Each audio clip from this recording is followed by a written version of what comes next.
was it like being in those early days with people that were like, even just your observation? Because I think that we're in those days, spoiler alert, with regards to philanthropy. And a lot of it does go back to those old consumer and B2B roots.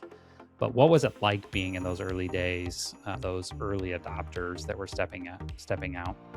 Yeah, so I mean, of course, it was exciting, but there were a lot of forces working against those early companies and those early leaders. Anytime you're trying to shift the status quo, you have people who have a vested interest in maintaining it. And I mentioned in the beginning, there was no reason why any software company, particularly a publicly traded company, would want to shift to subscription because they'd have an immediate cash flow issue.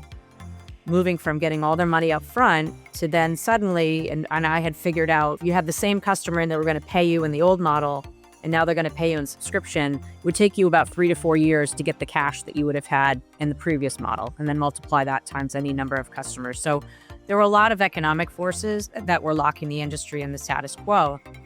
So what those early companies had to do was a lot of evangelism, but they also had to try a different tactic.